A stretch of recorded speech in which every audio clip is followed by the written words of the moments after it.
Sejam muito bem-vindos, empreendedores brasileiros espalhados pelo mundo. Mais um podcast muito especial.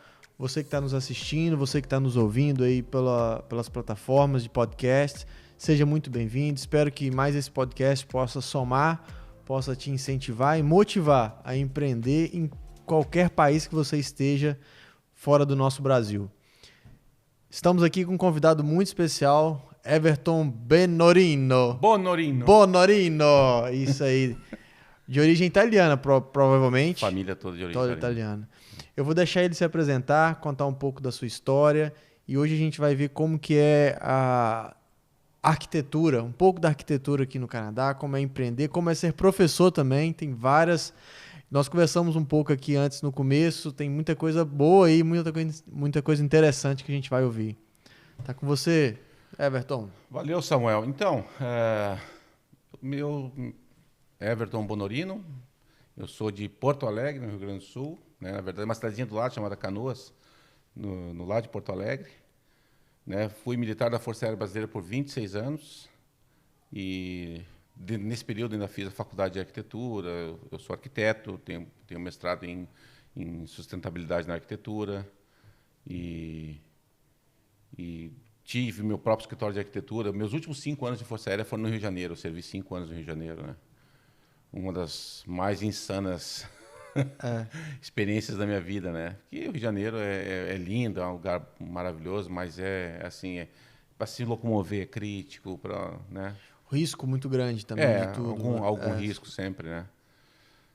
E servi... por um tempo da minha vida, servi no antigo Departamento de Aviação Civil, que depois se tornou a ANAC, onde eu era inspetor de aeroportos. Eu fazia inspeção aeroportuária, né?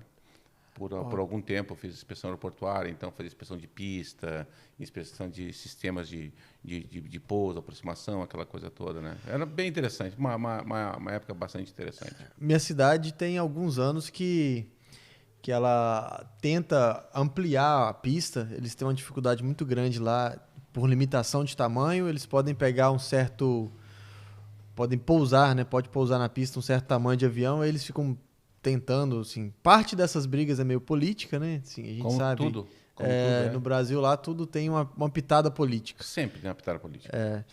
Mas Everton, conta um pouco da sua juventude, você como tinha escritório lá no Brasil, de onde que veio um pouco essa veia empreendedora? A gente sempre ouve um pouco da história de quem está aqui com a gente contando, que às vezes veio dos pais, viu os pais empreendendo de alguma forma, ou nasceu dele mesmo não tendo experiência nenhuma, sempre gostou, né? Do mercado, de empreender, de ter desafios. Eu fui criado numa família de uma mãe solteira, né? Minha mãe criou 3 filhos homens sozinha, né? E eu estava falando com minha esposa isso hoje, foi interessante, foi hoje mesmo, estava falando para ela, que eu sempre tive vontade de trabalhar, desde muito jovem, sempre tive vontade de trabalhar. Então, lá com meus 14 anos, eu fui ser office boy numa madeireira, né? E eu sempre fui um cara de long term relationships, right? Então, o que acontece? Nesse tempo, eu fiquei 4 anos até entrar para o quartel, né? Então, fiquei 4 anos como office boy da madeireira, né? E gostava muito de ver como é que tudo funcionava, gostava de estar ali no meio, eu olhava aquele meu patrão como um exemplo. O cara começou uma madeira grande, ele começou a madeireira dele, que ele tinha um Fusca, trocou por uma carga de madeira, botou no quintal da casa dele e começou a vender madeira assim. E aquilo me inspirava. Ele disse, o cara começou do zero. E eu sempre gostei muito dessa coisa, das pessoas começarem muito do zero, assim, ter um certo sangue para aquela coisa crescer, né? Então, a parte do empreendedorismo é exatamente isso. Sim. Todo mundo, todo empreendedor, tu sabe disso. Né? Todas as pessoas que fazem, que têm algum tipo de negócio, por menor que seja, sabe o tamanho do esforço que é para fazer uma roda girar, nesse caso, o negócio. Criar a roda e fazer ela girar. Isso e assumir os desafios, os riscos, ver o que ninguém vê. Né? E você começou nessa cidade próxima a Porto Alegre, você estudou lá, cresceu lá? Estudei lá, me formei no meu segundo grau lá. Aí, com 18, 19 anos, eu fui pro quartel servir, aquela coisa de servir, ser soldado, né? E E o que acontece é que eu fui ser soldado, e aí fiquei de 91 a 95 como soldado. Eu estava prestes a sair do quartel de soldado e voltar para a Madeireira. Quando a minha mãe apareceu um concurso para cabo lá. E a minha mãe disse: meu filho, faz esse concurso para cabo, tu está no emprego público, daqui a pouco tu consegue ficar lá, daqui a pouco tu vai sendo promovido. E eu sabendo que as promoções dentro do quartel não é assim, tu tem que estudar, fazer concursos dentro do quartel, né? Sim. Aí ela me encheu tanto o saco, eu disse: cara, eu vou fazer esse troço para agradar ela. E eu fiz e acabei passando, né? Aí eu passei nesse concurso e fui para a Escola Especialista de Aeronáutica fazer um curso de cabo na Escola Especialista de Aeronáutica, em Guaratinguetá. Aí fiquei 6 meses lá. Aí ali eu descobri que eu gostava de estudar. E aí eu me formei primeiro colocado na minha turma lá, era uma turma da minha especialidade, né?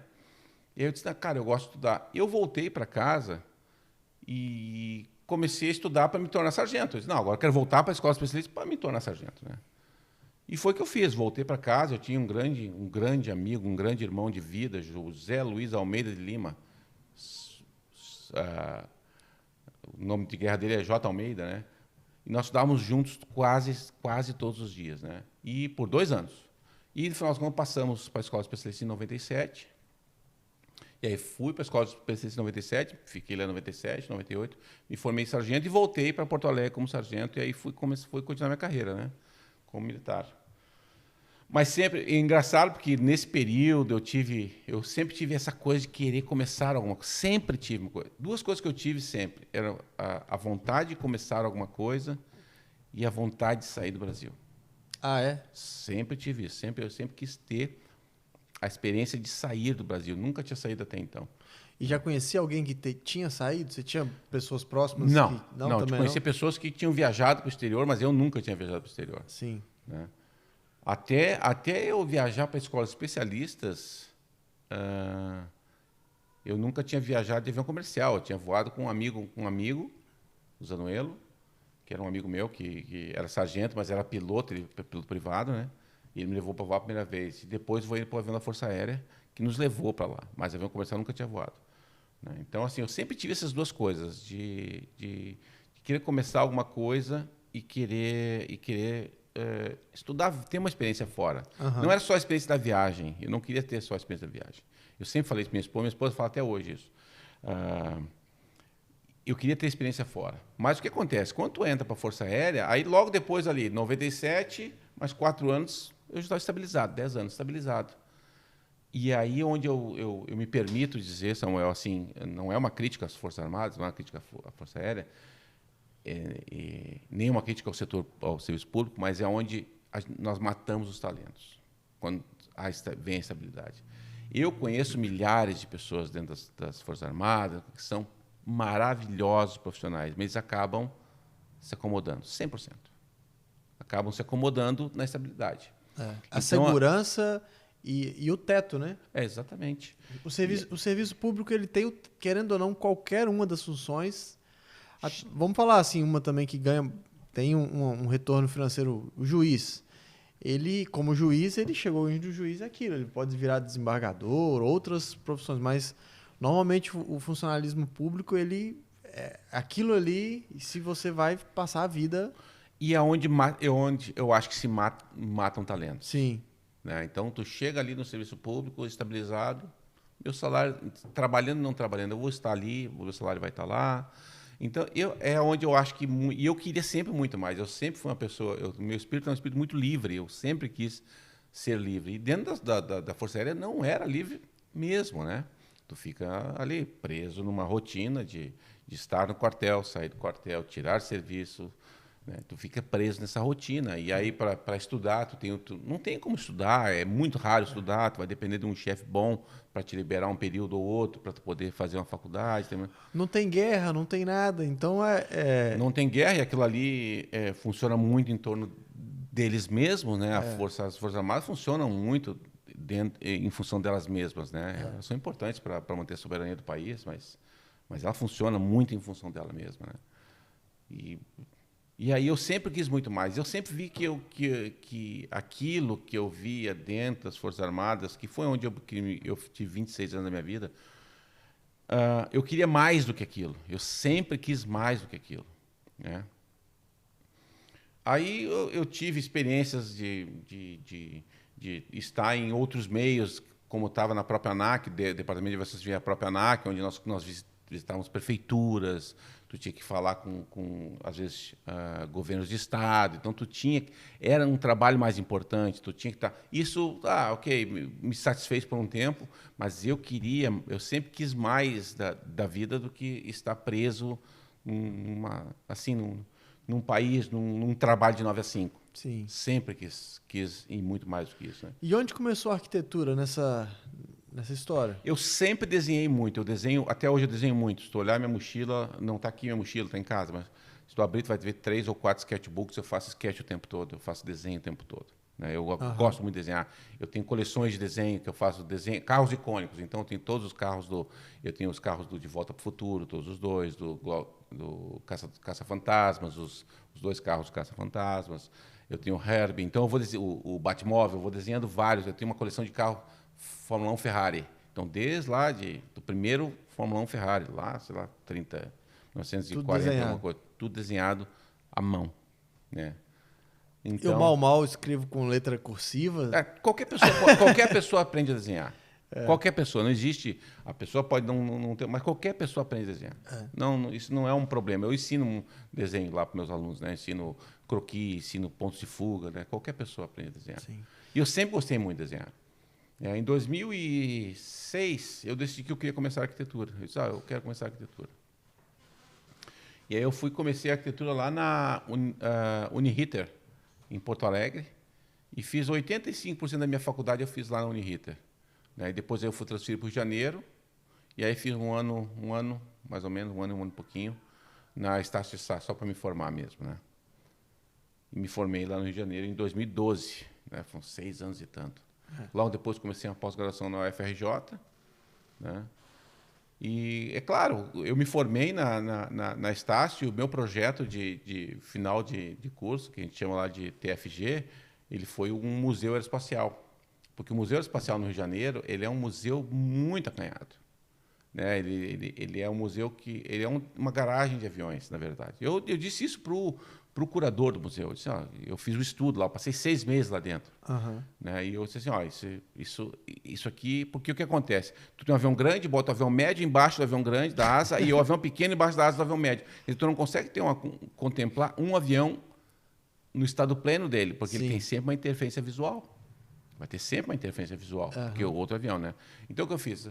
Todo mundo lá na minha turma resolveu fazer um prédiozinho aqui, uma casinha, não sei o quê, uma coisinha. Não, eu tive que fazer um museu de 8 prédios, 270 mil metros quadrados, com pátio. Foi uma cidade. Foi insano. Eu fiz tudo, um software bem acanhado, chamado AutoCAD, que para arquitetura é um software muito acanhado. É, muito acanhado, né? Depois tem outros softwares. Hoje a tecnologia BIM, que é a tecnologia Building Information Modeling, que é a que domina o mercado de arquitetura, né? Essa é a tecnologia para arquitetos, né? Para arquitetura e projeto, não o AutoCAD de forma alguma, né? E foi insano, assim, foi bem traumático terminar assim. Esse meu projeto ele foi selecionado pela faculdade para representar a faculdade num concurso nacional chamado Ópera Prima, né? Eu não ganhei porque tiveram projetos maravilhosos, né, nesse concurso, mas o meu projeto foi para lá, para o Ópera Prima, né? E você conseguiu, aí você formou em arquitetura e conseguiu ter o próprio escritório, ou você teve que... O que acontece? Eu, quando na Força Aérea, é muito complicado de tu ter paralelo, né? E a Força Aérea é o seguinte, ela não vai te promover, porque o arquiteto dentro da Força Aérea, ele é um oficial, né? E eu era sargento. Então, eles vão preferir contratar uma outra pessoa do que promover um sargento. Isso não vai acontecer, eles não vão contratar. Eu tenho amigos médicos, sargentos médicos, sargentos dentistas. Eles não foram promovidos a oficial porque eram sargentos. Eles contrataram pessoas de fora, outras pessoas, porque não vão promover sargento. Isso é uma coisa que as Forças Armadas têm, essa coisa, eles tinham que modernizar muito. Né? Modernizar muito, porque se eu tenho talento dentro de casa, por que eu não vou incentivar esse talento? Vai qualquer empresa hoje. Se o teu copeiro ele fez uma faculdade ali de engenharia, ele é engenheiro agora, eu vou dar oportunidade para aquele cara, eu não vou contratar de fora. Sim. O cara já tá habituado com a política da empresa, com a visão da empresa, ele sabe como é que o ambiente funciona. Promoção interna, né? Promoção interna? Não, isso não vai acontecer. Nas Forças Armadas isso não vai acontecer. Nunca. Algumas pessoas que vão ver o podcast dizem, eu fui promovido. Não, tu não foi promovido. Tu fez concurso e aí foi promovido. Fez um concurso interno, mas não vai atuar como médico, não vai atuar como dentista, não vai atuar como engenheiro, não vai atuar como arquiteto. Ah, sim. Não vai, simplesmente não vai. E aí o que acontece? Eu tinha o meu escritório, eu projetei algumas casas, fiz algumas legalizações, mas a minha cabeça estava sempre dizendo, eu quero fazer uma coisa fora. Eu quero fazer uma coisa. Isso foi amadurecendo muito, né? E graças a Deus eu tive a minha esposa, Fábia, minha parceiraça, né? Ela tinha um baita salário, mas ela tinha essa coisa dentro dela, assim, também, de que a gente... Porque tu sabe, Samuel, o Marcelo está ali atrás, um abraço, Marcelo. Vocês sabem que vir para cá não é um plano de um. É um plano da família, né? É um plano da família. Migrar não é... Não existe plano de um para vir para fazer um processo tão árduo quanto é o processo de migração. Se alguém aí em casa acha que só pegar um avião e vir para cá vai chegar no tapete vermelho. Não é assim. É traumático. Eu não sei se eu posso contar um pouquinho. Sim, claro. Daqui a pouquinho eu vou contar então um pouquinho do que eu fiz quando eu cheguei, né? Porque a gente está quase chegando lá nesse... Né? Mas e a minha esposa foi a parceira, né? E tudo culminou quando eu estava lá numa unidade chamada CFAE, no Rio de Janeiro, uma unidade aeronáutica. Uma unidade sensacional, mas eu queria mais, eu já estava muito saco cheio das Forças Armadas, eu estava saco cheio de ver o que eu via lá, de ver como as coisas funcionavam ou não funcionavam. É uma rotina talvez maçante, né? Muito maçante, né? Essa CFAE é o lugar que eu estava trabalhando, tinha pessoas maravilhosas, então era um ambiente muito bom de trabalhar. Muito bom, muito sensacional. Pessoas sensacionais de trabalhar. E aí em 2015 foi muito louco, porque assim, eu e minha esposa, nós já tínhamos ido em 2011 para a Europa, eu e minha esposa, né? E eu adorei aquilo. Nossa, passamos 20 dias na Europa e eu dizia, nossa, como tem coisa para a gente ver, como a gente não sabe de nada. Como o mundo é grande. Como o mundo é grande. Nós visitamos a Espanha, Itália e França, né? E eu adorei a Itália. Itália, sensacional, né? E nós, e aí fomos picados pela mosquinha da viagem, né? Que vocês sabem como é que é, né? Foi essa viagem para a Europa que virou a chave para falar assim? Não foi. Eu sempre tive isso ali, né? Tive isso ali na minha orelha, né? Olha a Bruna trazendo pão de queijo pra gente, olha. Depois, se tu não quiser, tu tira na edição, né? Não, põe aí, isso aqui não pode deixar faltar, não. Pessoal da Bisnack, esses pães de queijo muito especiais. Nossa, esse que tá aqui, se você pudesse sentir o cheirinho, nossa. Esse daqui é de goiabada. A gente fala que só tem que tomar cuidado porque ele derrete. A goiabada tá derretida por dentro. Maravilhoso. Ai, meu Deus do céu. Vamos lá. E aí, cara, eu sempre te falei, né? Desde o começo, eu sempre tive essa coisa de vir de sair, né? E aí, mas só que nunca foi. Já tinha visitado aí alguns países da América do Sul, já tinha visitado a Europa, já tinha visitado a República Dominicana. Mas a chave mesmo, cara, ela virou, por incrível que pareça. Minha esposa, vamos para a Disney em 2015. Isso era começo de 2014, era final de 2014. Vamos para a Disney em 2015. Já tinha filhos? Tinha meus dois filhos, né?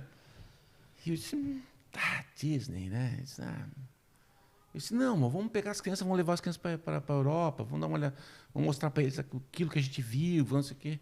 Aí ela, mas olha só, criança, Europa, eles vão morrer de tédio lá, não sei o quê. E aí, não estou com Disney, pelo amor de Deus, Disney. Né? Porque é muito clichê, o pessoal clichê, não sei o quê. Aí eu falei com um amigo meu, que é arquiteto, que foi meu mentor, ele foi meu mentor e meu orientador, tanto na minha graduação quanto no meu mestrado lá no FRJ. Ele pegou Carlos Murdock. É um cara sensacional. É um cara mais versátil, mais multitarefa que eu conheço. Esse cara é punk. Aí ele disse assim, cara, vai para Disney, porque tu vai ver como é que funciona o fluxo de pessoas num parque que recebe 80 mil pessoas e em 5 minutos não tem mais ninguém dentro do parque. Então vai lá, vai ver a cidade, vai ver como é que a cidade se organiza. Ele tocou no seu lado técnico. Ele disse assim, ele disse, tu vai se interessar? Eu disse, tá, beleza. Aí fomos para Orlando. Né? Aí tá, fomos lá. E eu comecei a ver, assim, primeiro o preço das coisas, né? Isso um carro lá era uma bagatela, não sei o que era uma bagatela, uma casa era uma bagatela. Eu digo, cara, para comprar por exemplo, um pote de Nutella, que a gente sempre coisa fala aqui, simples. Coisa simples. Lá no Brasil, tu penhorava o rim, deixava o rim na loja de penhor para pegar dinheiro para comprar um potinho pequeno de Nutella, né? 90 gramas? 90 gramas, do pequenininho, né? Que tu não botava no pão, tu apresentava Nutella, pão. Nutella, Nutella, pão. E só. E é só, né? Para durar, né? Era um potão de Nutella, tipo, $5. Que isso, gente? Que horror, né? E aí nós fomos para uma série de coisas. Nós vamos na Disney e vimos os carrinhos de criança, com câmera fotográfica, tudo pendurado, no lado de fora dos brinquedos, e tá lá, ficar lá. Ninguém roubava esse jeito. Jesus, eu jurava, Samuel, eu jurava que ia descer o Sérgio Malandro, de trás de uma árvore, e dizia, pegadinha do malandro, ia roubar tudo aquilo e ia embora. Acabou. Não, cara, aí eu dizia, não. Aí eu fui vendo essa série de coisas, disse, não, esse pessoal aqui vive para a gente sobreviver lá. Esse pessoal que está vivendo. Porque eles estavam tendo carros melhores. Eu estava me esgoelando para pagar um Honda City, mas me esgoelando. Com seguro de... Com seguro. Lá o catador latinha tinha um Honda Civic melhor que o meu. Lá nos Estados Unidos, né? Eu disse, não. Aí eu disse, nossa, não, a coisa está... Aí eu e minha esposa, a gente se convenceu ali que a gente queria ir embora para os Estados Unidos. Os dois funcionários, não, vamos embora para os Estados Unidos, vamos embora para os Estados Unidos. E a gente voltamos para o Brasil convencidos que nós queríamos ir para os Estados Unidos. Ali virou a chave. 2015. E aí a ideia é o seguinte, 2021 me aposento, vamos meter o pé para os Estados Unidos. Olha como é que a coisa é. Isso foi 2015, tá? Comecinho de 2015. Né? Janeiro de 2015. Estava meio frio lá em Orlando. Nós voltamos para o Rio e disse, vamos migrar, vamos. E começamos a procurar. Eu e ela. E minha esposa, minha parceiraça. Minha parceiraça. Ela disse, vamos. Ela sabia, ela nunca teve muito essa coisa assim, né? Mas ela viu ela viu que eu estava certo. Ela disse, não, essa realmente. Uhum. Né? E aí ela comprou a ideia e nunca ouvi dela uma única vírgula dizendo, não, pá. Deu errado. Nunca. Samuel foi. Aí voltamos e aí começamos a procurar métodos de imigração para os Estados Unidos. Impossível. Uhum. Não existe. Para pessoas normais, não existe como imigrar para os Estados Unidos. Tu tem que ter dinheiro para comprar lá ou não sei o quê. Tem 60 tipos de vistos diferentes, mas nenhum se encaixava no nosso perfil, né? E a gente ficou super assim abatido com isso, porque a gente ficou muito excitado de ir para lá. A gente chegou a cogitar a possibilidade de ir legal para lá. Mas aí depois, não, claro que não, né? Porque temos duas crianças, pô. Como é que vamos fazer depois para a família ver as crianças? Enfim, eu não queria viver sob a pressão de estar ilegal num lugar, abandonar a carreira e ilegal num lugar quando voltasse e não ter nada. Não, isso para mim a gente ponderou bem. E a gente estava meio chateado. Aí meu sogro, seu Justino, que é o homem mais sábio que eu conheço. O seu Justino é o cara mais sábio. Ele já leu, sei lá quantos 1000 livros, viajou o mundo inteiro várias vezes. É um cara de uma sabedoria. Ele olhou para mim e disse, olha, vocês podem não conseguir migrar para os Estados Unidos, mas já olharam o Canadá? E esse silêncio que eu fiz agora foi o silêncio que eu... não. Ele disse assim, com perdão dos americanos e das pessoas que vivem nos Estados Unidos, que, por favor, me perdoem, mas ele disse assim, o Canadá é os Estados Unidos que deu certo?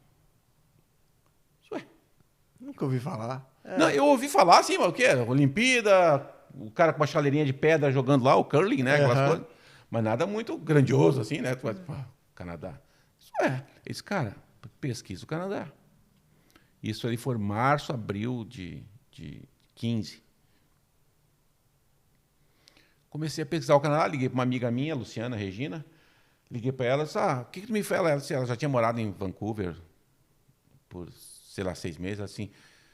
Eu disse, Luciano, o que tu me fala do Canadá? Ela disse, Everton, vai agora. Vai agora. Tu tem todo o perfil, vai agora para lá. E aí nós começamos a procurar. Tinha um outro casal também que veio, estão lá em Toronto agora. A Lu e o Dudu. E eles estavam procurando também, aí começamos a conversar, eles começaram a dar um monte de dica, aquela coisa toda, né? E aí nós caímos assim, vamos pagar uma consultoria para nos dizer. E nós pagamos, sei lá, 500, 600 reais na época, para uma mulher. Não vou dizer o nome dela aqui, né, porque ela pode me processar, mas ela vai saber quem é. Ela vai saber quem é. Depois você manda o link para ela. Não, eu vou mandar minha cidadania para ela. Porque tu vai ver a história. Ela pegou e disse, ela disse, não, vocês não... Fez uma cara de nojo pra gente, não, vocês não têm perfil para ir pro Canadá. O Canadá não quer vocês. Ixi. Casal com filhos. Vocês não. Mas é exatamente o perfil que o Canadá quer. É exatamente o perfil que todas as pessoas me dizem, não acredita no que tu vê na internet, porque o Canadá não quer vocês. E nós super empolgados. Cara, nós choramos, eu e minha esposa acabamos a ligação e chorou. E chorou, disse, E aí eu conversei com outro amigo e disse, não, eu tô com 2 amigos meus, estão na idade de vocês, estão lá, estão felizes. Então não é por aí, não.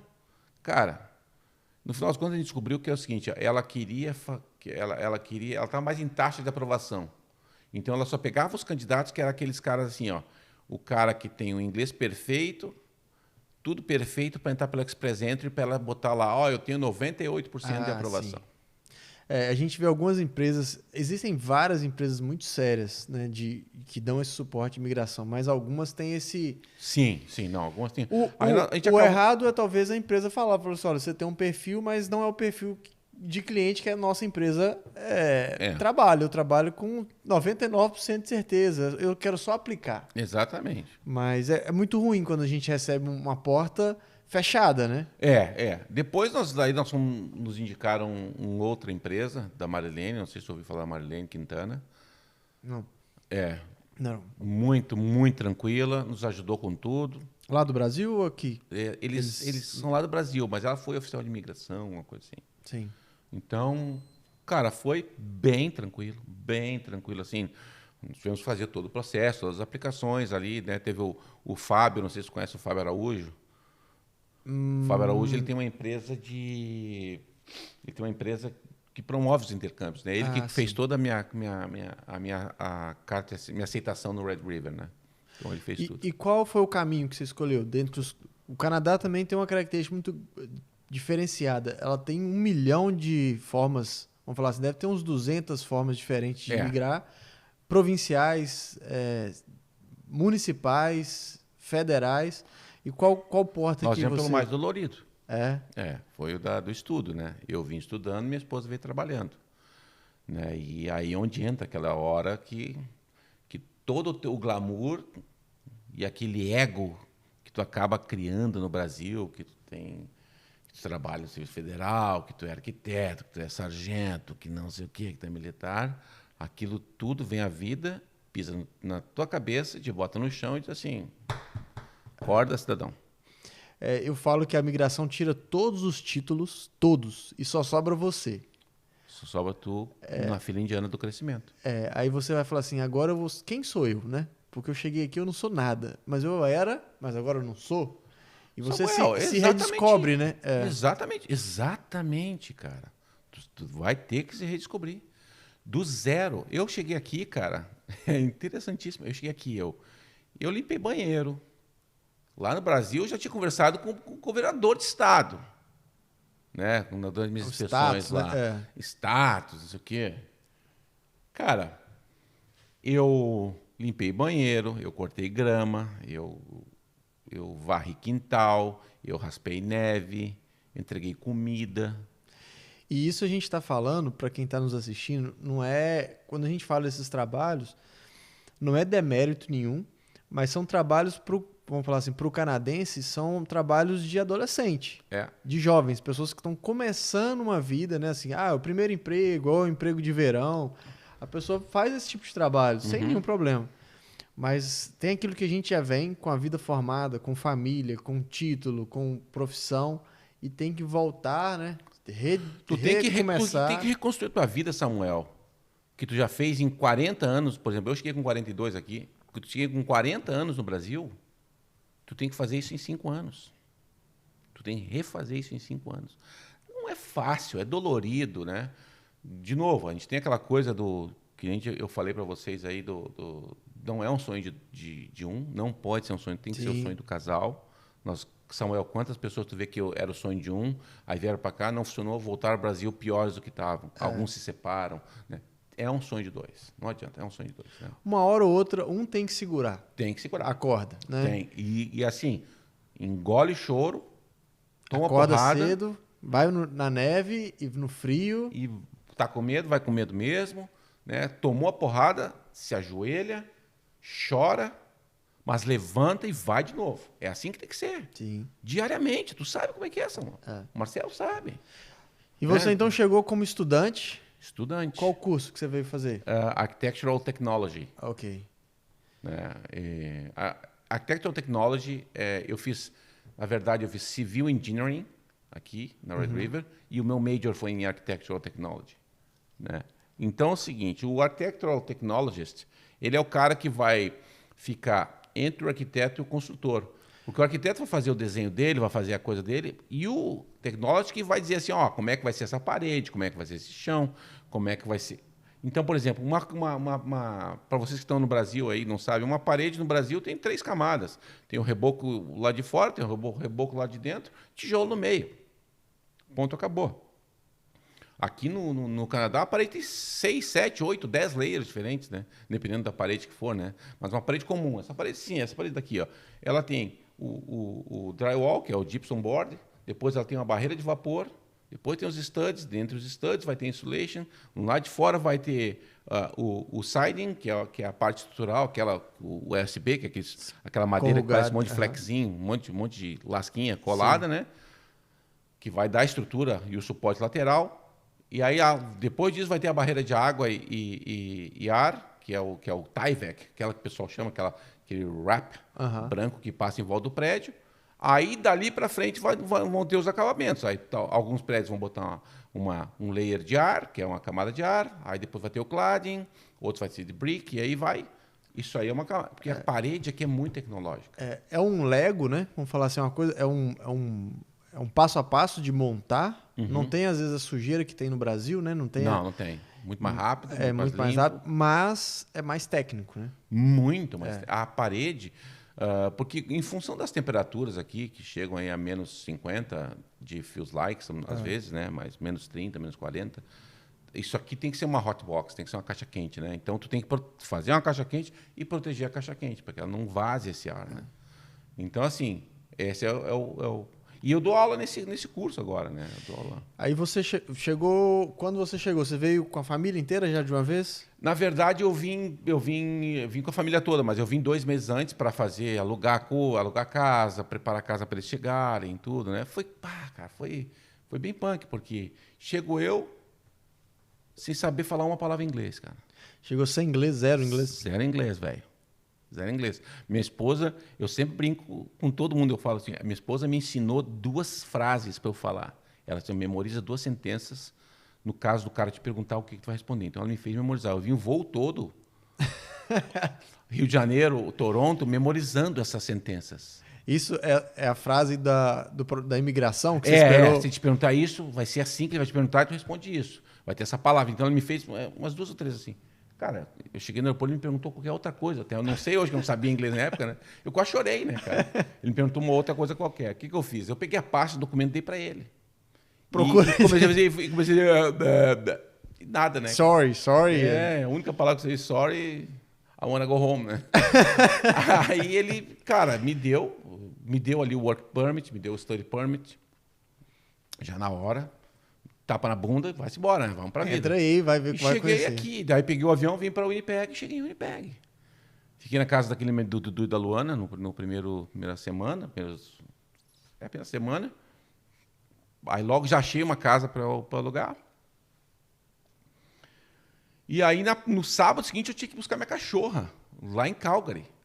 Eu estava em Winnipeg, porque botar cachorro em Calgary era metade do valor. Aí o que eu fiz? Eu botei minha cachorra em Calgary, peguei um carro. Verão, quando era? Era abril? Abril. Ah, não, esse é o seguinte. Tu lembra que eu te falei que nós viemos para os Estados Unidos em 2015? Sim. Meu sogro falou para a gente e a gente queria mudar em 21, quando eu me aposentasse no quartel. Sim. Meu sogro falou em abril, mais ou menos, maio de 2015, falou para a gente do Canadá. Então, tá, eu só vou daqui 4 anos. Menos de um ano depois, eu estava botando os pés aqui. Eu botei os pés aqui dia 21 de maio. Abriu mão da aposentadoria, tudo para trás? Tudo. Tô faltando 4 anos para me aposentar. 26 anos de Força Aérea. Tudo ficou para trás. Aí que a gente fala, dá medo? Claro que dá medo. Tu tem uma questão vai agora abandonar um emprego público de 26 anos e a aposentadoria dá? Claro que dá um pavor. Quando me falam assim, o nosso foco do podcast é empreendedores, né? O imigrante, por natureza, ele é empreendedor. Com certeza. Porque só dele assumir esse projeto, eu quero imigrar, ele abandona tanta coisa e assume tantos riscos que ele é um empreendedor nato. Não tenha dúvida. Ele vai ter que empreender na sua... Na vida, na carreira. Na sua profissão, no seu branding, na sua marca, em tudo. Né? Tudo de novo. Tudo. Então, em 2016, você chegou... E aí, abriu, plano veio vindo, era 21 e agora não, já tem um curso começando agora, olhei pra minha esposa, vamos, ela, bora. E o cara atravessou a faca nos dentes, vamos embora. E de lá para cá é aquela coisa, cheguei aqui, aí fui lá para Calgary uma semana depois, sem saber falar inglês. Mas por que você arrumou que você mandou o cachorro antes da família? Você veio você deixou a família para trás e trouxe o cachorro? A minha esposa disse, não, olha só, vamos botar a cachorra lá contigo logo em seguida, porque a gente não... Porque minha esposa ficou lá também ajeitando coisa, entregando apartamento, entregando tudo. Então, assim, já tirando a cachorra das costas dela já era uma coisa. A cachorra era minha parceira, um Golden Retriever, gigante, linda. Né, a Nina. Aí o que aconteceu, cara?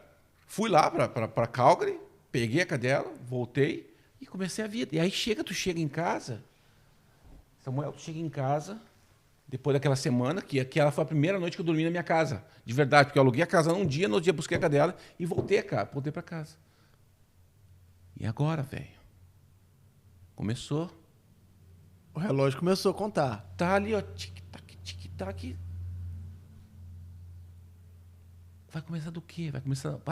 Cara, e aí um dia eu saí caminhando, assim, tudo bem, vou fazer o quê agora? Aí fui fazer o assessment lá da prova de inglês, lá para saber que... Porque eu cheguei aqui, eu não sabia inglês, eu tinha que fazer o inglês antes de ir pro college. Sim, o Pathway, né? O Pathway, Eu fui lá pro Centro de Treinamento de Linguagens da Red River e fiz lá. Eu tinha que fazer, sei lá, tu avança, eu entrei no nível 4. Nossa.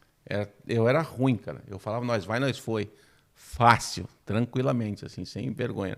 Então é o seguinte, cara, eu fiquei ali, mas eu queria tanto ir para o college já em setembro, que eu consegui avançar 2 níveis em cada... Eu fiz 2 termos, eu consegui avançar 2 níveis em cada termo. Cheguei no 8, para que era o nível mínimo que eu tinha que ter para entrar no college, né? Aí consegui lá, no primeiro termo com a Lori, uma professora, é a minha amiga até hoje, e no segundo termo com a Pamela.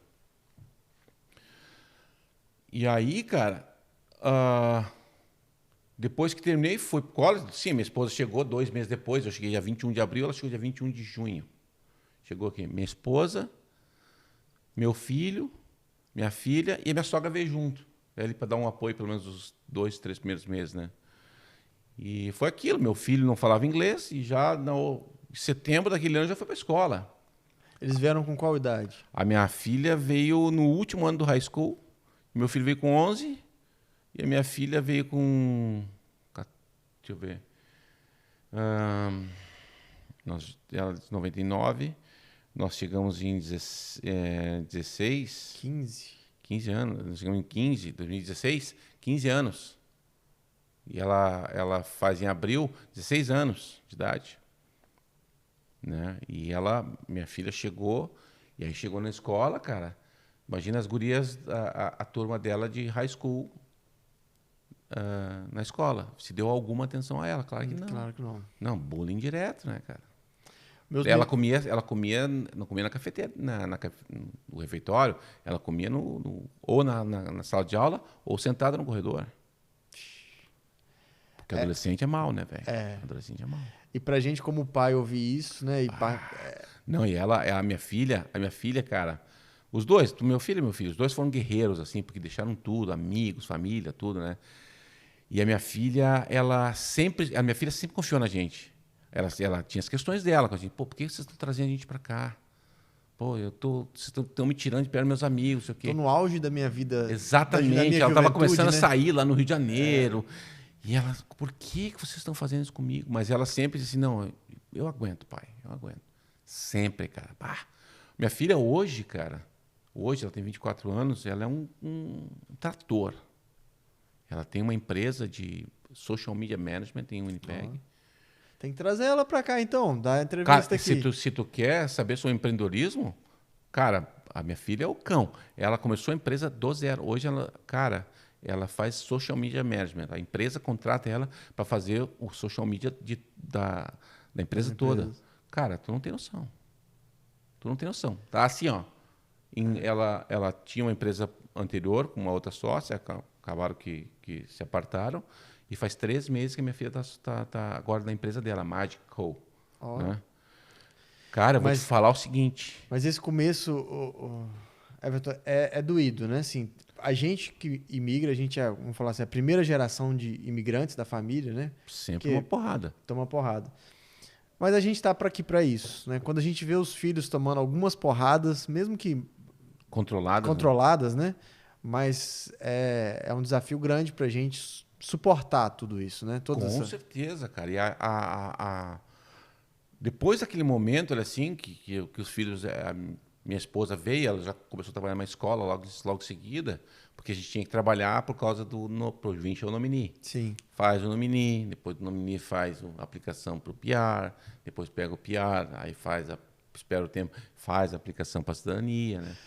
Para quem está nos ouvindo aí ou nos assistindo, esse processo de visto de estudo, na verdade, ele tem uma cronologia que você tem que correr atrás, né? Para você tem que conseguir ter o time de trabalho, o cônjuge, né? O acompanhante tem que ter o tempo de trabalho para conseguir a carta da província. Então, para quem está aí querendo vir para o Canadá, nessa área de estudo, é um desafio longo, né? É uma maratona. É uma caminhada, é uma maratona. Para ter uma ideia, nós finalizamos o processo de cidadania em dezembro. Não, foi em dezembro que a gente aplicou. Nós finalizamos o processo há uns 2 meses atrás, 2, 3 meses atrás, quando a gente fez a prova. Agora nós temos tudo. Nosso processo, só estamos pendente a cerimônia, né? A cerimônia, nós podíamos ter aplicado antes, mas como é um pouco caro, a gente estava juntando uma grana. Então, o que acontece? A gente agora só está esperando a cerimônia. Mas agora, quase 8 anos depois. O Marcelo, que está aí com a gente, ele é a segunda geração, né? Os pais deles também, pais dele que vieram para o Canadá. Eles receberam cidadania, fez festa aí, tem alguns meses, dois meses aí. Não, e comemora mesmo, Marcelo, comemora mesmo. É uma vitória longa, né? Uma caminhada longa. É uma vitória, cara, é uma coroação de um... Porque tem vários milestones que tu vai adquirindo, né, durante o tempo. Primeiro é chegar no Canadá. Né, conseguir ser aceito no Canadá. Segundo, aí o primeiro emprego, depois o provincial nominee, depois o teu PR, que é uma das coisas que a gente mais comemora, né, cara? Eu acho que é o ponto mais importante, né? Assim, o PR é a pedra fundamental para você falar assim, agora eu tô... Exatamente, eu tô seguro. Tô seguro, isso. Agora ninguém me tira mais daqui, né? Pô, fazer uma besteira muito grande para ser mandado embora. Né? E me fala, Everton, como foi essa caminhada de entrar como estudante sem inglês, lutando aí para aprender rápido inglês num college, para virar professor? Cara, porque o que acontece? Como tu mesmo falou, a gente chega aqui, a gente não é nada. Sim. Né? A gente chega no Canadá, não é nada. Minha esposa tem uma educação excelente, tem dois bacharelado, tem um mestrado, tem várias pós-graduação, mas eu tenho isso tudo. Tu chega aqui, tu não é nada. Você deixa no aeroporto. Fica ali. Você entrega no aeroporto não vale seu nada. currículo e entra sem nada. E aí tu bota... Eu fiz um montão de resumê como arquiteto e tudo, e entreguei nas companhias todas de arquitetura de Winnipeg. Nunca recebi uma ligação, cara. Nunca recebi uma ligação. Ninguém me ligou. Né? Nem para agradecer. Nem para agradecer que eu deixei o resumê, né? Né? Porque aquilo não vale assim, não tem essa coisa. O Canadá está precisando de gente. Vamos... Cuidado com essas promessas. O Canadá está precisando dessas promessas de internet, o Canadá está precisando de gente. A coisa não é bem assim, né? É o que chama para o cara aplicar, né? Aí o que aconteceu foi que eu cheguei, eu não era ninguém, né, cara? E aí fui fazer o meu curso. Aí me formei aqui no Canadá. Aí o meu resumê já tinha lá no topo uma formação aqui, o que chancela toda a formação de baixo. Então, daí o que acontece? Quando eu me formei aqui, que eu tinha aquela chancela de formado aqui, isso realça toda a experiência. Aí, tudo que tu não vale mais, passa a valer. Uhum. Aí que é o bicho. Aí que é bom. Então, o que aconteceu? Eu me formei, cara, foi muito interessante, porque eu me formei e eu estava trabalhando há 8 meses numa empresa de arquitetura lá em Winnipeg. E apareceu essa vaga de professor de arquitetura lá. Qual foi o seu primeiro emprego depois de formado? Depois de formado, eu tive um emprego depois de formado eu estava trabalhando na FT3, uma empresa, uma das melhores empresas de arquitetura que tem em Winnipeg, FT3. Você só conseguiu algo dentro da sua área de formação lá no Brasil depois da formatura? Depois da formatura. Depois da formatura. Antes disso, não. Aí você trabalhava nessa...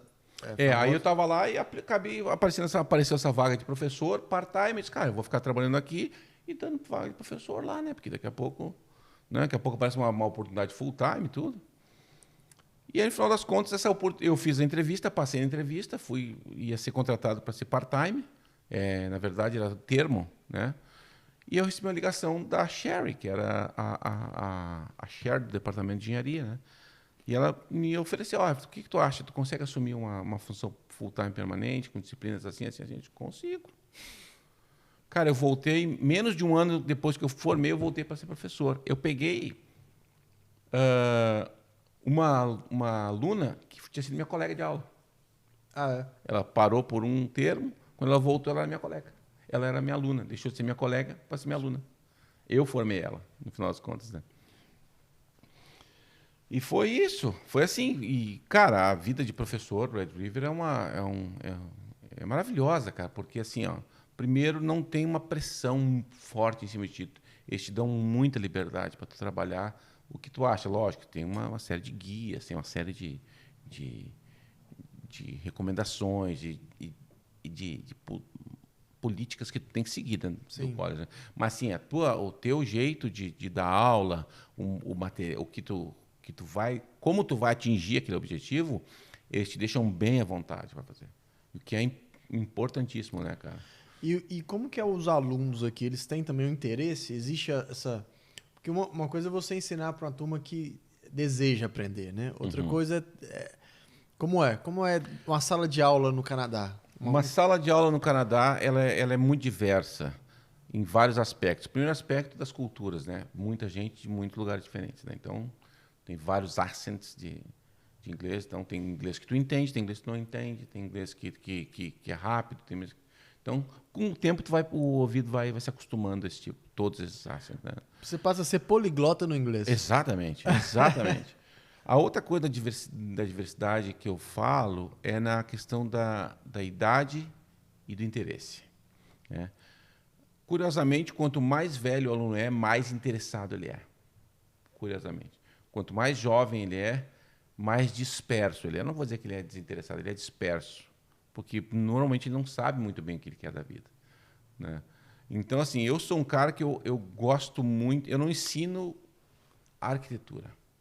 Eu ensino meus alunos a pensar sobre arquitetura, sobre a tecnologia, sobre desenho de arquitetura, né? Então, por que eu não ensino meu aluno a memorizar a arquitetura? Porque, senão, quando surgir um novo elemento, ele não sabe como reagir àquilo. Ele não vai saber como reagir a um novo elemento. Sim. Porque ele memorizou que é daquele jeito. Não. eu ensino ele a pensar como é que uma barreira de vapor se comporta num desenho de arquitetura. Ele pode trocar o material, ele vai saber como aquilo deve ser representado num desenho de arquitetura. Então, eu ensino meus alunos a pensar. A primeira coisa foi isso, é botar meus alunos com a mão na massa. Eu não fico passando PowerPoint no quadro, não fico fazendo ler, eu faço eles trabalharem. Então, no começo do curso, nós definimos um projeto juntos, eu e os meus alunos, eu faço um bubble diagram com eles, né? Mostro, o que vocês acham? Tá entendendo? Por que vocês acham que isso aqui é desse jeito? E vou fazendo eles fazer parte do processo decisório, né? E aí eles vão sentir, eles vão entrando. Cara, é a minha coisa desenhar na mão, cara. A melhor coisa que tu desenha, fazer na mão, tu se apropria do gesto, se apropria da ideia. Na mão, tu tá trabalhando, manual. Sim. Então, é isso que eu faço com os alunos, é fazer trabalhar mesmo. É insano, cara, porque eles têm que produzir muito, muito, muito, muito. Mas eles se sentem altamente gratificados, eles se sentem importantes, cara. Eles sentem uma importância dentro deles. Eu consegui, né?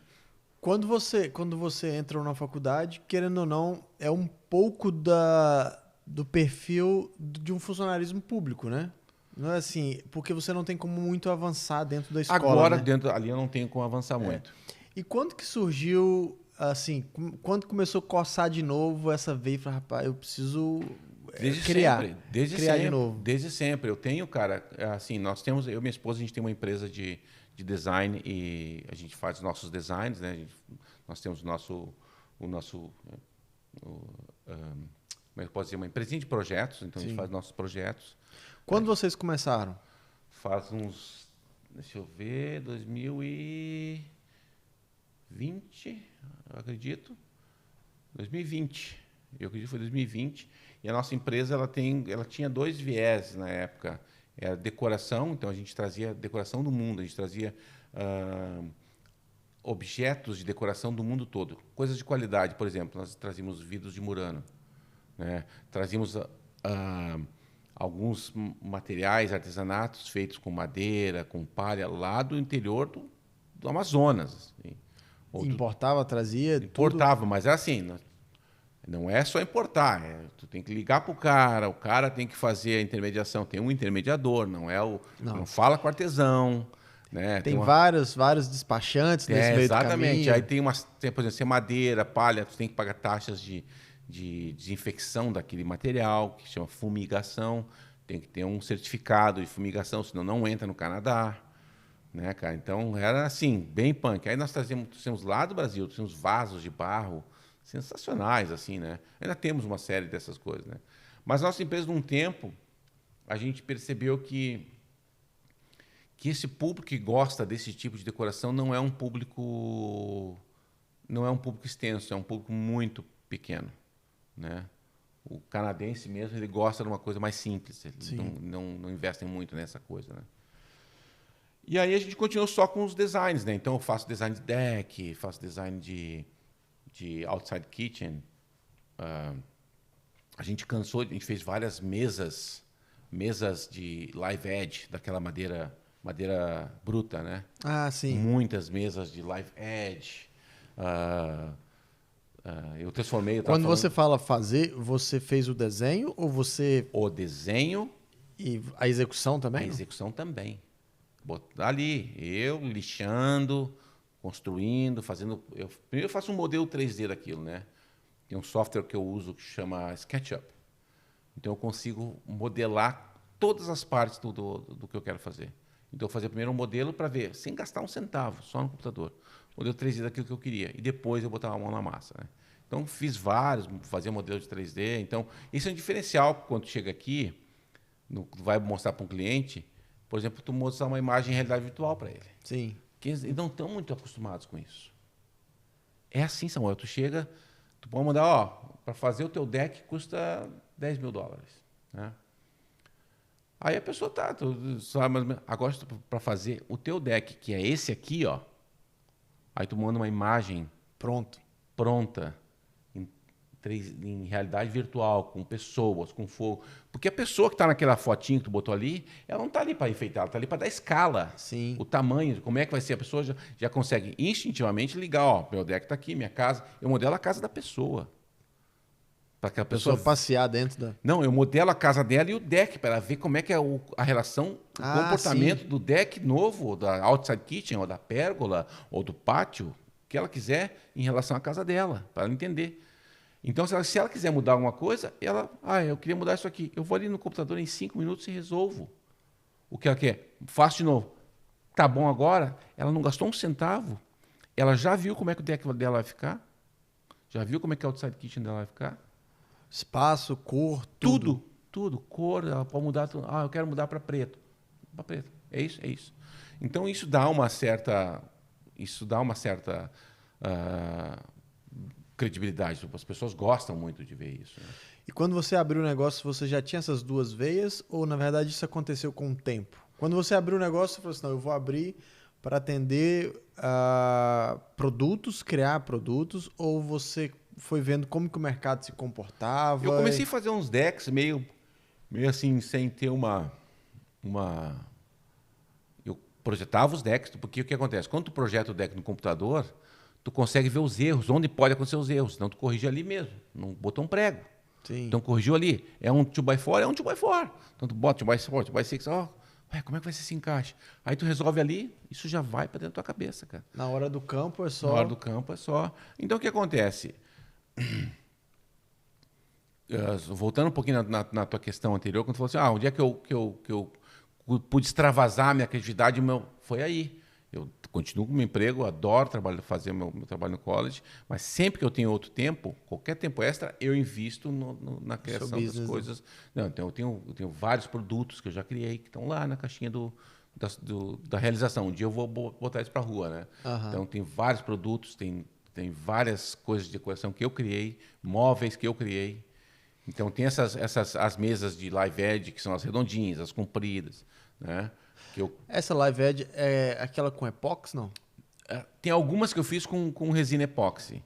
Tem algumas delas eu fiz com resina epóxi. Que é transparente, tu olha, tu vê lá embaixo.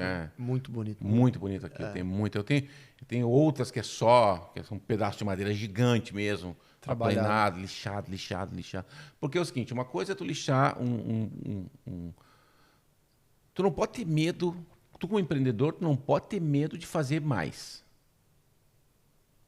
Né? Porque o fulano lá dá 3 lixamentos. Ele lixa com a lixa 60, depois com a lixa 100, depois com a lixa 200. Eu não, eu começo com a 60 e vou parar na lixa 2000. Até a superfície estar lisa. Do jeito que eu gosto. Eu gosto de passar a mão e assim, tá bem lisinha, tá bem. É ali que eu paro.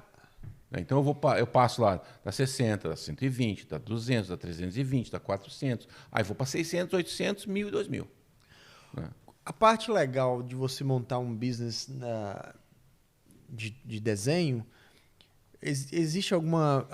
você precisava ter esse curso técnico em arquitetura, ou se a pessoa, vamos falar assim, um arquiteto fala assim, rapaz, eu sou formado em arquitetura, eu estou sem saber o que eu faço. A pessoa consegue trabalhar com esses tipos de prestação de serviço? Tem uma coisa. Em Winnipeg, tu não precisa de ter um arquiteto para projetar até 600 metros quadrados. Então, que isso aí te dá 5.400 square feet. É gigante. É gigante.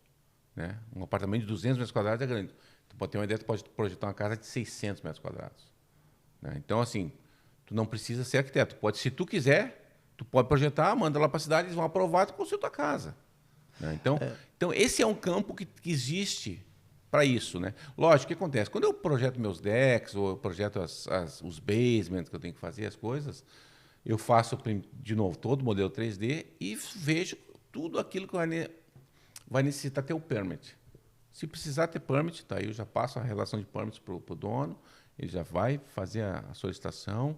Eu trabalho sempre de uma forma que o que acontece? De novo, empreender não é ter riscos desnecessários. Sim. Então, assim, se tu quer vir para o Canadá e quer empreender, venha para o Canadá e empreenda. Mas entenda que não vale a pena correr riscos desnecessários. Por exemplo, elétrica. Eu vou lá chamar um contratar um eletricista. Eu sei fazer elétrica. Eu Everton, sei. Mas eu não tenho a formação necessária. Então, eu contrato eletricista. A execução do projeto vai ficar na área de elétrica 3 vezes mais cara. Vai ficar 3 vezes mais cara, vai ficar de acordo com a lei. É quando está se prevendo, né? Existe uma facilidade aqui no Canadá, que a gente está falando de Canadá, nos procedimentos, né? Todos eles, todas as pessoas que já vieram aqui também falam isso. Olha, é simples, mas é muito correto, né? Igual você está falando. Se você não entende, se você não tem o permit para trabalhar na parte elétrica, não trabalhe. Porque relacionado com aquilo está o seguro da casa, está o seguro da obra, está tá tudo conectado, né? Não dá para você falar assim, não, eu vou mexer nisso Não. Vou fazer uma gambiarra aqui, é só um puxadinho. Uma coisa é tu trocar o espelho da tomada. Outra coisa é tu puxar um circuito novo. Isso são coisas totalmente diferentes. Né? E a mesma coisa com plumbing, né? Com encanamento. Isso é dor de cabeça, né, cara? Deixa esses caras fazer aquilo ali. Cara, é que esses caras têm que fazer. Eles estudaram para aquilo ali, né? Citando um exemplo drástico, assim, de extremo, se você mexe no plano da sua casa e a casa é toda de madeira, deu um problema ali estrutural, molhou tudo e inundou, seguro, meu amigo. Acabou, não tem? Não tem. Não tem. Você não tinha autorização para trocar aquele cano. Não. Aqui de novo, empreender aqui é maravilhoso. É bom, cara, é bom. Por exemplo, tu pode poder projetar uma casa sem ter o conhecimento técnico, sem ter formação. É por isso que aqui no Canadá, cara, as empresas de arquitetura, elas são muitas e são maravilhosas. E a arquitetura no Canadá, em Winnipeg, elas são maravilhosas. É maravilhosa. Se tu olhar a arquitetura, tu vai lá no Human Rights Museum, tu vai lá no The Leaf agora, tu vai olhar as casas lá da Wellington Crescent, ali do River Heights, tu vai algumas casas sensacionais, tu vai olhar. Mas isso é novo, né? Ou não? Essa cultura... Isso sempre foi. Desde que eu cheguei aqui, sempre foi assim. Então, assim, tu pode até 600 metros quadrados para projetar. Não, diga assim, essa ideia do arquitetônico, no Canadá você vê obras mais antigas, assim, principalmente residenciais que eu estou falando, não tinha esse apelo arquitetônico. Não tinha. O que a gente fala, que muitas pessoas confundem, eu quero uma casa mais moderna. Não é uma casa moderna. Moderno se refere a um período da história. Lá 30, 40, 50, né? Que é o período modernista, né? É outra coisa. Isso a gente chama de contemporâneo. Né? Esse estilo mais contemporâneo de casa em Winnipeg, ela é muito recente. Sim. É recente. Isso aí deve ter vindo de uns 20 anos para cá, no máximo. Né? Porque aqui o que acontece? Tu, Samuel, não pode construir a tua casa aqui. Porque tu pode construir. Mas é uma dor de cabeça, vai ser caro para tu comprar um terreno, é uma coisa, porque quando eles liberam o bairro, eles vão chamar as construtoras, os desenvolvedores, esses caras que vão fazer o negócio com as empresas de construção de casa. E aí tu vai lá na Qualico, na Foxbridge, qualquer uma daquelas companhias ali, e tu vai escolher no cardápio deles qual é a casa que tu quer. E algumas delas têm até os modelos contemporâneos, né? Agora, tu pode comprar uma casa velha ali, whatever, São Vital, onde tu quiser, demolir ela e contratar uma empresa de arquitetura, que tem umas poucas em Winnipeg, mas tem, que fazem projeto de casa, né? Poucas, porque as empresas de arquitetura no Canadá, eles são chamados de Prime Consultant. Eles que vão fazer todo o management do budget, cara. O arquiteto. Por isso que é difícil ser arquiteto aqui no Canadá, porque o arquiteto tem uma responsabilidade enorme. Enorme. Ele não é só desenhar, projetar. Na verdade, ele, no Brasil, tentando fazer uma correlação aqui, seria o engenheiro, né? No Brasil é o engenheiro que toma mais à frente da obra. Não. No Brasil, na verdade, vai depender muito às vezes quem você escolher, talvez. Às vezes é o arquiteto, às vezes não existe uma linha de pensamento nisso. Às vezes às vezes é o empreiteiro. É verdade, mestre de obra. Às vezes é o empreiteiro, às vezes é o próprio dono, né? Aqui não, aqui tu vai contratar, eu quero fazer um prédio. O Prime Consultant daquela obra é uma empresa de arquitetura, eles que vão contratar a empresa de engenharia. Eles que vão contratar o consultor para plumbing, para elétrica, para outros sistemas, para o elevador, eles que vão contratar. Eles que vão fazer todo o management do budget. Entendeu? É a empresa de arquitetura. E como que foi abrir o business? Vocês abriram business, assim, business number mesmo? Abriram business? Sim. Quando vocês falaram assim, não, vamos tentar empreender aqui no Canadá, lá atrás, quando começou essa ideia desses projetos, Vocês tentaram, vamos ver o que rodar aqui um MVP, vamos fazer um produto, vamos prestar um serviço e dali a gente vê se a gente formaliza ou não. Ou não, vocês logo já começaram? a gente pensou o que a gente queria fazer e logo de cara a gente já abriu o business para não ter problema. Eu trabalhava para outras pessoas, fazia assim trabalhos de projeto para outras pessoas e aí eu vou fazer para mim agora. Então a gente tem desde o primeiro momento a gente abriu, no primeiro momento eram só projetos mesmo. Depois a gente abriu para essa questão dos itens de decoração e tudo, né? E agora voltamos mesmo mais para a área de projeto, né? E a sua esposa, você falou nós, mas a sua esposa também ela é engenheira também? Ela não, é arquiteta também? minha esposa não. Minha esposa, ela era, lá no Brasil, ela trabalhava na ANAC, lá no setor de treinamento, né? Ela é Learning Specialist, né? Que a gente chama aqui no Canadá, né? E ela foi contratada recentemente por uma empresa chamada Just Eat Takeaway, que é a dona do Skip the Dishes. Ah, sim. Né? Então, é uma empresa mundial, né? Tem 40 e tantos mil funcionários no mundo todo. Ela foi contratada para trabalhar lá no setor de treinamento dessa empresa, há pouco tempo atrás. Então, mas assim, ela teve que estudar aqui. Então, minha esposa hoje ela se vira, porque ela trabalha na nossa empresa, ela administra toda a nossa empresa. Ela tem lá o trabalho dela lá no Skip e tem ainda ajuda minha filha na empresa da minha filha, também. Né? Então assim, minha esposa trabalha para caramba e ainda cuida da gente, né, cara?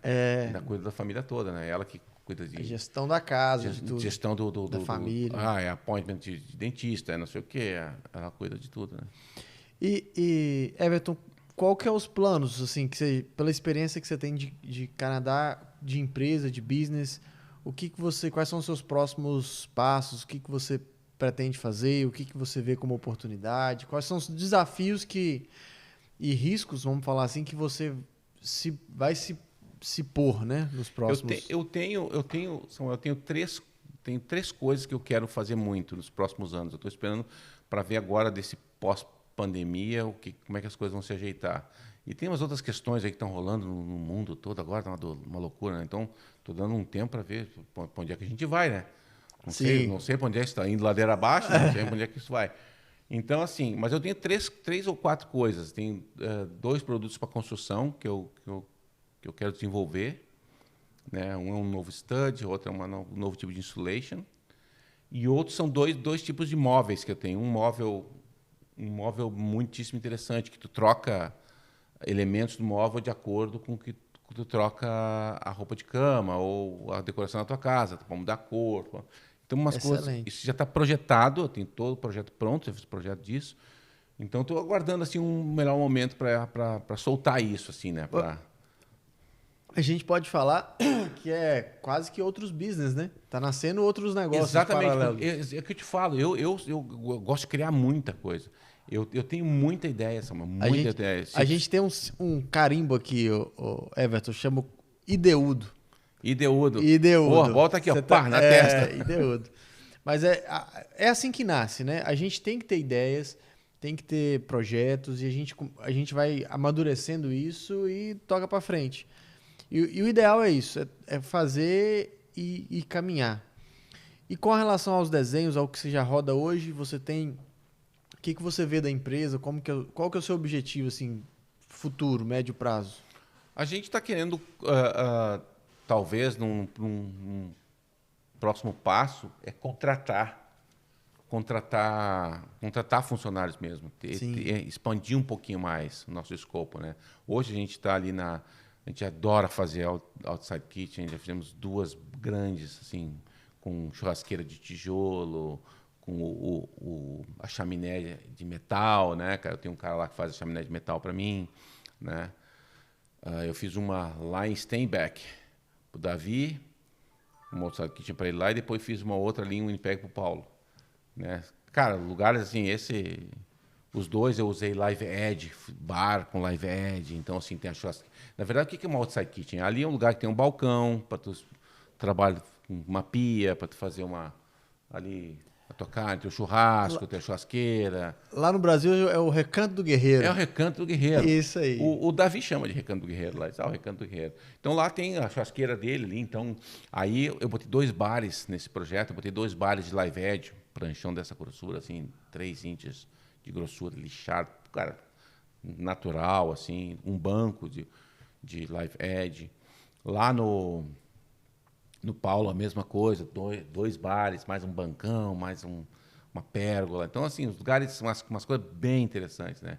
Então, a gente quer expandir, quer fazer um pouquinho mais, a gente quer, daqui a pouco, pegar projetos maiores, a gente quer começar a pegar projetos um pouco maiores, né? Excelente. Porque eu tenho uma coisa muito assim, eu vou onde minha perna alcança. Né? Eu não avanço muito para o primeiro, não dá esperança para o cliente, eu faço isso. Não vou ter perna para alcançar isso. Isso tem que ser gradual. Sim. Tem que ser bem gradual. De novo, a gente não pode pegar riscos desnecessários, né? Então, eu recebi um tempo atrás, o cara estava o basement dele no osso.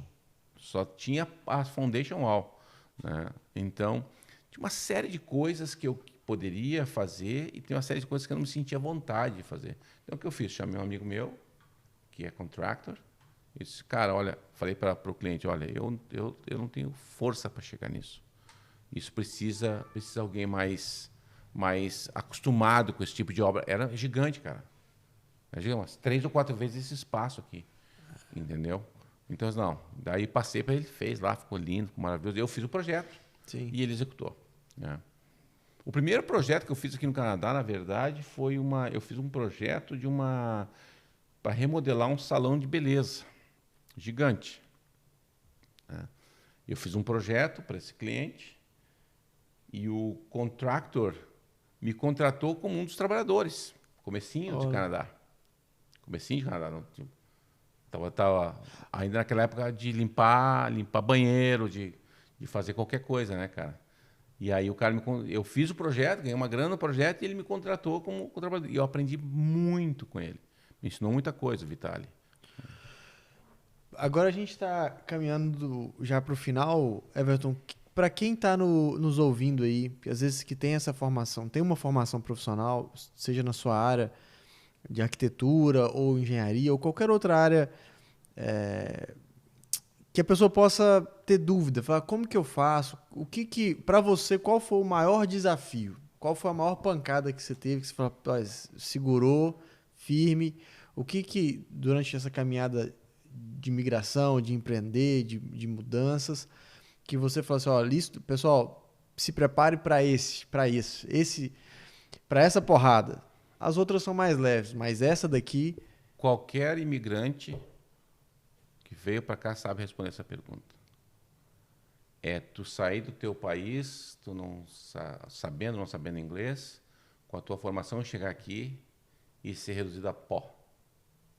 Essa foi a pior pancada, porque tu chega aqui nada e aí tu tem que atravessar a faca no quê? E sair matando um leão por dia. E não adianta ter formação.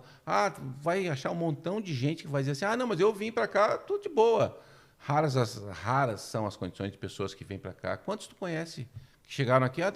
Foi tudo ótimo. Fico super bem, já peguei emprego aqui na área que eu queria, tirando o pessoal de TI, né? O restante veio aqui comendo uma massa azeda, né? Então, eu tenho um conselho para as pessoas. Venha, mas tem que ter força. A imigração e o empreendedorismo aqui num país estrangeiro não é para amadores, não é para qualquer um. Ela é uma coisa dura, ela é difícil. Tu quer empreender, aí tu vai ter que achar o teu nicho de mercado, tu tem que saber quem é que as pessoas que podem consumir o teu produto, qual vai ser a aceitação desse teu produto. Né? Tu tem que saber disso antes. E adaptar, conselhos, adaptabilidade, seja maleável, muda, não, tira essa coisa, o ego da cabeça, de que meu produto é esse, acabou. Não, adapta o teu produto a essa realidade que tu está vivendo agora. A minha formação é essa, tenho 25 anos de experiência no Brasil. Esquece isso. Começa das oportunidades que às vezes você acha aqui, né? Exatamente. Eu era médico lá e não tem como ser médico aqui. Vai vender poutine, vai abrir uma poutineria, né? Vai criar. E eu tinha vontade, fazer uns poutine gourmet, umas coisas assim, né? Que eu imagino que eles adoram poutine. Então, uma coisa que, para quem gosta de restaurante, daqui a pouco... Comida, né? Fazer um poutine gourmet com carne seca, com as coisinhas desse tipo assim, né? Então, é isso. Seja, primeira coisa, resiliente, toma pancada, se acoca, se mija todo, chora, mas levanta e vai de novo. É assim que é. Sim. Não tem como ser diferente.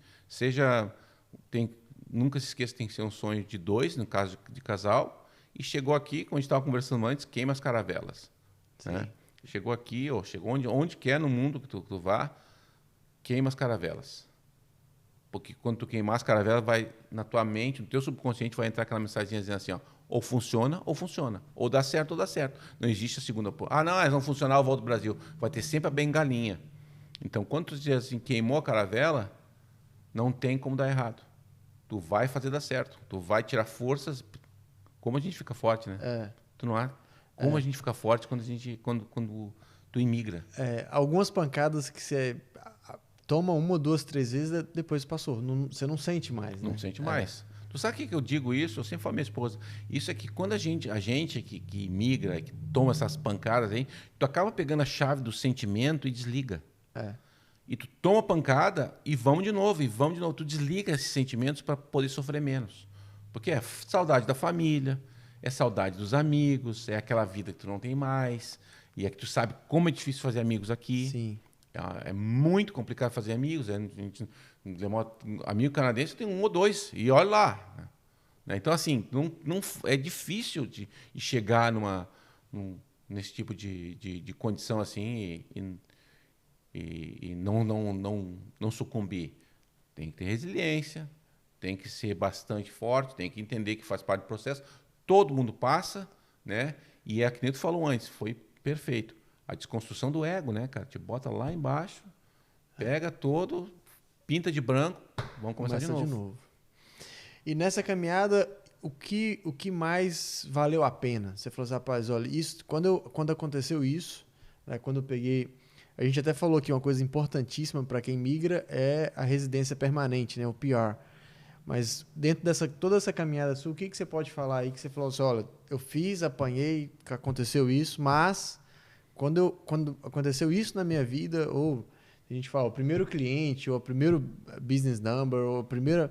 Quando aconteceu isso, valeu a pena. Ou quando meu filho formou, ou quando a graduação aconteceu. O que marcou em você aí nesses anos? Marca até hoje, assim, eu sinto até hoje, é o crescimento da minha família como um todo. Eu vi minha família toda progredindo. Né? Eu consegui um emprego bom, nós temos a nossa empresa, a minha esposa progredindo na carreira dela, voltando para a área de trabalho dela, que ela estava assim, ansiosa por voltar para a área de trabalho dela, voltou para a área de trabalho dela. Minha filha com a empresa dela voando. Né? O meu filho começando agora, muito ainda perdido, mas está indo para a vida. Né? Então, a progressão da família, porque a lei aqui é de progressão. Sim. Aqui no Canadá, a gente pode saber outros países do mundo também assim, mas aqui no Canadá é a lei de progressão. Se tu vier aqui trabalhar duro, vai funcionar. Sim. Agora, se vier para cá e achar que, né, vai ficar meio preguiçosão, não vai correr atrás, sei o quê, não vai funcionar, já poupa o teu tempo. Pega as coisas, volta ao Brasil e vai ser preguiçoso lá, porque aqui não tem espaço. Quem não aguenta o tranco, na verdade, não consegue nem chegar. Né? Não porque consegue. O processo... Eu tenho amigos que esperaram, principalmente por conta do Covid, 3, 4 anos. Né? Assim, você fica 4 anos no limbo da vida. Né? Angustiado. Porque você também não vai investir no Brasil. A gente conhece as experiências. Eu não troquei de carro, eu não reformei a casa, eu não troquei utensílio dentro da casa, porque eu estou esperando uma resposta do Canadá. Então você não faz nada, você fica tudo não troquei pendente. de emprego. Tudo pendente. Então, assim, a pessoa, para passar essas fases, ela fica casca grossa. Não tem... Com certeza, fica cascudo, né, cara? E o interessante é que é o seguinte, ó, os nossos filhos, né? Eu vi que tu tem 3 pequenininhos ali, né? E eles nem sabem, cara. Não. Tamanho do esforço. E os filhos deles não vão saber o que tu e a Bruna tiveram que passar, cara. A gente fala que a segunda geração praticamente não vê as pedras pelo caminho, que a gente carrega eles no colo. Exatamente. Então, e a terceira só vai saber que os meus avós, né? Vieram pra cá. Vieram pra cá lá do Brasil. Lá do Brasil, mas eu sou canadense. Já nasceu aqui mesmo, eu sou canadense. O meu mais novo nasceu aqui, né? E eu falo assim, rapaz, 2 sabem um pouco da cultura, mas o terceiro não, o terceiro é canadense. Ele fala português? Fala, porque a gente força só fala português em casa. Né? Mas ele no daycare, ele já vira chavinha, só fala inglês no daycare. Ainda mistura algumas palavras, então E assim, eles aprendem muito rápido, né? Eu imagino que os teus 2 ali estão voando. Não, muito mal. Ele já não fala, seu pai, deixa que eu converso, ou deixa que eu falo. Eu falo melhor que você, o francês, o inglês. A minha filha, ela tem um inglês perfeito, né? E a minha filha tem um inglês perfeito de business, assim, ela sabe falar muito bem, minha filha. E chegou aqui, falava mais ou menos, né? Ela falava melhorzinho da gente quando chegou aqui, mas falava... Hoje o inglês dela é show de bola, é perfeito, tudo, né? Então, assim, ver essa progressão, cara, é gratificante. É gratificante. Tu vai ver, teus guris, assim, vão... já não... Vão lembrar de longe que vieram do Brasil. Everton, muito obrigado. Se você tiver algumas últimas considerações para quem está nos ouvindo ou nos assistindo, mas já quero deixar aqui meu muito obrigado por ter vindo, compartilhado a sua história. Aberto aqui, a gente fala que vem de coração aberto, né? Contar não só os louros, mas às vezes as pedras também. Exatamente. Que a gente passa, e reforçar essa ideia do empreendedorismo. O objetivo nosso com o Pode Bem é isso, retomar esse calor, retomar essa veia empreendedora dos brasileiros, que a gente aprende isso lá de criança, né? A gente vê isso dos pais, vê isso nas famílias, vê isso dos amigos, ou nos trabalhos que a gente teve, como você falou, da madeireira, viu a pessoa começando do zero, né? A gente teve, última geração teve essa oportunidade de vários negócios começando do zero. Então é isso, o Pode Bem tá de portas abertas para você, sempre que você quiser vir, trazer novidade, trazer experiências. Já passa o recado lá para sua filha, para vir aqui contar um pouco da experiência, não do imigrante, mas já da segunda geração que está empreendendo na cultura. Exatamente. Ela vai ter muita coisa para te contar. Às vezes um novo ponto de vista. Exatamente. Muito obrigado você que ficou com a gente aqui até hoje. Para quem está nos assistindo aí, já percebeu que a gente está num novo ambiente, numa nova casa, com um fundo diferente. A gente mudou para melhorar e está aqui para atender vocês. Se vocês tiverem algum ramo de atividade, se você tem curiosidade para conhecer mais de algum outro assunto, deixa lá nos comentários, posta, manda uma notícia, entra no nosso site, no nosso Instagram, nas nossas mídias sociais. A gente vai deixar lá os contatos do Everton também. Você pode procurá-lo, eu tenho certeza. Com certeza. Tem muita gente que quer emigrar, mas não tem... será que eu procuro? Será que eu vou incomodar? A gente que já passou, é um prazer, né? É um prazer. Pode contatar. Vou deixar aqui com o Samuel meus contatos aqui. Isso. Você entra lá, linka, fala com ele, olha, rapaz, eu tô com dúvida, tô com medo de fazer isso, eu tô querendo fazer aquilo. E a gente tá aqui para auxiliar. Então, deixa aqui nosso muito obrigado. O Pode Bem tá com uma novidade dentro do forno que deve sair nas próximas semanas. A gente vai fazer uma série especial fora de Winnipeg. A gente vai aí para uma região filmar alguns empreendedores de sucesso lá, contar a história deles. Um negócio muito bacana. Acompanha nos nossos stories aí que você vai ter uma notícia muito especial, tá bom? Muito obrigado. Até a próxima. Obrigado mais uma vez. Valeu. Um abraço. Tudo de bom, pessoal. Até mais.